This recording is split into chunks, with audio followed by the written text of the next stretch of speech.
Best health packages up to 80% discount. Tirumala Diagnostics. నమస్తే, నేను మీ జాహ్నవి. మనతో ఉన్నారు మన వనజ రామశెట్టి అక్క. మాట్లాడేద్దాం. నమస్తే వంజిక. నమస్తే జాహ్నవి. వంజిక, అమావాస్య ఇది సంక్రాంతి ముందు వచ్చే అమావాస్య ఈసారి. మరి ఏంటి అమావాస్య స్పెషల్? ఏం చేయాలట? మామూలుగా అమావాస్యలకి మనం రెగ్యులర్గా పూజలు అవి చేసుకుంటూ ఉంటాము. పెద్దలకి ఇచ్చే తర్పణాలు కానీ, దాన ధర్మాలు, సముద్ర స్నానాలు, ఇవన్నీ స్నానాలు, దానాలు, జపాలు ఇవన్నీ రెగ్యులర్గా వెళ్ళడం అనమాట. మన జాతక రీత్యా ఏమైనా దోషాలు అలాంటివి ఉన్నప్పుడు కూడా ఈ పర్టికులర్గా ఈ అమావాస్యకి ఏమైనా చేయాలి అనుకున్నప్పుడు ప్రతి అమావాస్యకి పితృదోషాలు అవి ఉన్న వాళ్ళు డెఫినెట్గా ఈ అమావాస్యకి మన ఎవరైతే స్వర్గస్థులు అయ్యారో వాళ్ళకి వాళ్ళ పేరు మీద దానాలు, వాళ్ళకి ఇచ్చే స్వయం పాకాలు అవన్నీ ఇచ్చుకోవడము ఒక ప్రత్యేకత. అయితే ఈసారి గురువారము అమావాస్య వచ్చింది కాబట్టి మామూలుగా మనము ఈ మాసంలో మాఘమాసంలో ఏంటంటే మనకి లక్ష్మీ అమ్మవారు మార్గశిర లక్ష్మీ వ్రతాలు చేసుకుంటూ ఉంటాం కదా. అయితే ఆ మార్గశిర లక్ష్మీ వారాల్లో ఆఖరి వారం అమావాస్యతో కూడి వస్తే కనుక ఇంకా చాలా ప్రత్యేకంగా పూజలు అవి జరిపించుకుంటారనమాట. కాబట్టి గురువారమే కదా మార్గశిర గురువారం లక్ష్మీ పూజలు చేస్తూ ఉంటాము. కాబట్టి ఈసారి అమావాస్యకు వచ్చింది కాబట్టి ప్రత్యేకంగా లక్ష్మీ అమ్మవారికి మనం పూజలు చేసినట్టయితే ఈసారి అంటే రెగ్యులర్గా ఎవరి పద్ధతిలో వాళ్ళు చేసుకుంటూ వెళ్ళిపోతారు లక్ష్మీ పూజలు. ఆఖరి గురువారం కాబట్టి లక్ష్మీ అమ్మవారికి ప్రత్యేకించి అమ్మవారికి ఏవేవైతే ఇష్టమో వాటన్నిటితోటి అమ్మవారి పూజలు చేయడము, అమ్మవారికి పాలాభిషేకం కానీ, పాలాభిషేకం చేసేటప్పుడు ఆ పాలలో కాస్త కుంకుమ పువ్వు వేసి అమ్మవారికి అభిషేకం చేసి అమ్మవారికి ఇష్టమైన నైవేద్యాలు ఏవైతే ఉంటాయో ప్రత్యేకించి బూరెలు నైవేద్యంగా పెడతారు లక్ష్మీ అమ్మవారికి. చాలా గురువారం రోజు బూరెలు అండ్ పరవన్నం పాయసం అమావాస్య రోజు ముఖ్యంగా అది గురువారము కదా. ఇవన్నీ వచ్చినందుకు కానీ అమ్మవారికి అలా ఇచ్చి మీరు 5 ముత్తైదులు పిలిచి వాళ్ళకి తాంబూలాలు అవి ఇవ్వడము, ఇవన్నీ చేసిన తర్వాత అమావాస్యకి ప్రత్యేకంగా చేయాల్సింది, మనలో చాలా దోషాలు ఉంటూ ఉంటాయి. మనకి పితృదోషాలని, లేకపోతే జాతక దోషాలు, రకరకాల దోషాలు అవి ఏవేవో ఉంటూ ఉంటాయి అన్నమాట. మనం జాతకం చూపించుకున్నప్పుడు దాంట్లో చెప్తూ ఉంటారు మీకు ఫలానా దోషం ఉంది. అట్లా ఉన్నప్పుడు ఈ అమావాస్యకి ప్రత్యేకించి గోదానాలు కానీ, గోవుకి ఏదైనా దానం ఇవ్వడం కానీ, గోదానాలు ఎదర్ ఆఫ్ ఇట్ అనమాట.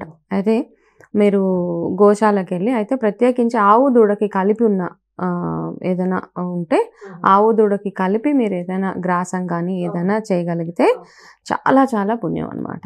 అయితే ఏమంటారంటే మనం ఏదైనా ఇంపార్టెంట్ పనుల మీద వెళ్తున్నప్పుడు కానీ, ఏదైనా ఒక మంచి పని గురించి మాట్లాడుకుంటున్నప్పుడు కానీ, ఎప్పుడైతే మనకి ఆవు అరిచినా, మనం ఏదైనా మంచి పని మీద వెళ్తున్నప్పుడు ఆవు దూడ ఎదురొస్తే ఆ పని ఖచ్చితంగా సక్సెస్ఫుల్ అవుతుంది అని అంటారనమాట. సో ఇవన్నీ శుభ సూచకాలు కదా. ఎలాగో ఆవు అంటేనే మనకి ఎంతో శుభం కాబట్టి ఇప్పుడు మన కామధేను మనం ఫొటోస్ చూస్తూ ఉంటాము, అందులో అన్ని సమస్త దేవతలు అందులో కొలువై ఉంటారు కదా కామధేను ఫొటోస్ అవి చూస్తున్నప్పుడు. సో ఈసారి ఏం చేస్తారంటే ఈ అమావాస్యకి ప్రత్యేకించి మీ ఇంట్లో ఏమైనా ఏ రకమైన ఇబ్బంది ఉన్నా, ఆరోగ్యపరమైన సమస్యలు ఉన్నా, ఇంట్లో చికాకులు, రిలేషన్షిప్స్లో ప్రాబ్లమ్స్ ఇవన్నీ ఉన్నా కానీ ఏం చేస్తారంటే ఇవన్నీ ఉన్నప్పుడు ప్రత్యేకించి ఈరోజు గోశాలకు వెళ్ళి ఎక్కడైనా గోవులు ఉంటే వాటిని పూజించడము, శుభ్రపరచడము ఇవన్నీ అనమాట. ఏలో అంటే దానాలు, గ్రాసం తినిపించడం అంటే ఇప్పుడు చాలామంది ఏం చేస్తారంటే అతిగా చేసేస్తూ ఉంటారు, ఒకటే రోజు చేసేస్తూ ఉంటారు. ఈ రోజు ప్రత్యేకించి చెయ్యండి, కానీ ఇది ప్రతిరోజు ప్రాసెస్ అనమాట. ఒక్కటే రోజు చేయాలి, ఏదో ప్రత్యేకించి అమావాస్య వచ్చిందో లేకపోతే శుక్రవారమో పౌర్ణమి రోజు పెట్టాలి ఇలా కాదనమాట. అంటే ఈరోజు పెడితే మంచిది, ఈరోజు కాకపోతే వీలు కానప్పుడు ఏదో ఒకసారి మీరు రెగ్యులర్గా ఈ పనులు చేసుకుంటూ వెళ్ళిపోవడమే. అప్పుడు ఏమవుతుందంటే మనం చేసిన చిన్న చిన్న పాప కర్మలు ఏవైతే ఉంటాయో అవన్నీ తొలగిపోవడానికి మనం చేసే ఈ చిన్న చిన్న ఏవైతే రెమెడీస్ కానీ, చిన్న చిన్న పనులు, మంచి పనులు ఏవైతే ఉంటాయో అవన్నీ మనకి ఒక బ్యాంక్ బ్యాలెన్స్ లాగా మన పుణ్యంలో యాడ్ అవుతూ ఉంటాయి అన్నమాట. కాబట్టి ఈసారి ప్రత్యేకించి ఆవు దూడకి కలిపి పూజించడము అట్లాంటివి చేసుకోవడం చాలా బాగుంటుంది. ఒక సెంటిమెంట్గా ఉంటారు చాలా మంది. ఆవు గో పూజ చేసేటప్పుడు గో చుట్టూరు తిరగాలి, ఆ తిరిగే వరకు రారు. అయితే మనకి ఒక్కొక్కసారి ఆవులు సపోర్ట్ చేయనప్పుడు మామూలుగా మీకు ఎంత వీలైతే అంత వాటిని కూడా ఇబ్బంది పెట్టకూడదు అనమాట. అవి తినకపోతే బలవంతంగా తినిపించేస్తూ ఉంటాము. అవి తినకుండా బయట కూసేస్తే అయ్యో నా వల్ల ఏదైనా తప్పు అయిపోయిందా, పాపం అయిపోయిందా, ఎందుకు. అయితే ఫస్ట్ థింగ్ ఏంటంటే ఇవన్నీ మైండ్లో నుంచి మనం తీసేయాలి. మన వంతుగా ఏదైతే చెయ్యాలో అవి చేసేస్తూ ఉండండి. అయితే చాలా ప్లేసెస్లో ఏంటంటే కొన్ని గోశాలలు కొందరికి బాగా వస్తూ ఉంటాయి అన్నమాట. అంటే డొనేషన్స్ పరంగా అవి వస్తూ ఉంటాయి. అయితే కొన్ని ప్లేసెస్లో పాపం వాళ్ళు చాలా అవస్థ పడుతూ ఉంటారు. చాలా గోవులు ఉంటాయి, కాకపోతే వాటికి సరిపడా గ్రాసము ఇవ్వడానికి వాళ్ళ దగ్గర అంత డబ్బులు అవి ఉండవు. కాబట్టి అట్లాంటివి ఎక్కడెక్కడో మీరు ఏ ప్లేస్లో అయితే ఉంటారో అన్ని ప్లేసెస్లో చాలా చాలా గోశాలలు ఉన్నాయి పెద్ద పెద్దవి.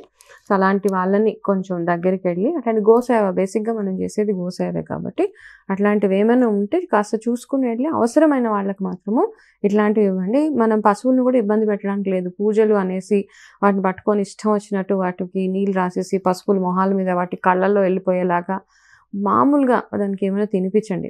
కొన్ని ప్లేసెస్లో చూస్తూ ఉంటాను, ఆవును పట్టుకుని ఇష్టం వచ్చినట్టు మొహానికి మొత్తం పసుపులు రాసేస్తూ ఉంటారు, లేకపోతే ఏదేదో చేస్తూ ఉంటారు. అలా కాకుండా వాటిని కూడా కంఫర్ట్ జోన్లో ఉంచి అప్పుడు మీరు సింపుల్గా పూజలు చేసుకోవడము అవి చేస్తే సరిపోతుంది. ఇంకా ప్రత్యేకించి పితృదోషాలు అవి ఉన్నవాళ్ళు రావి చెట్టుకి ఖచ్చితంగా ఈరోజు పూజ చేయాల్సిందే.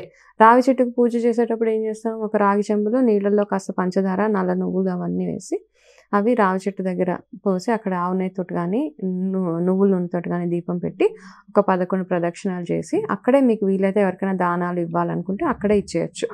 ఓకే, ఏదైనా లేని వాళ్ళకు కూడా మీరు అన్నదానం అది చేసుకోవచ్చు ఈరోజు.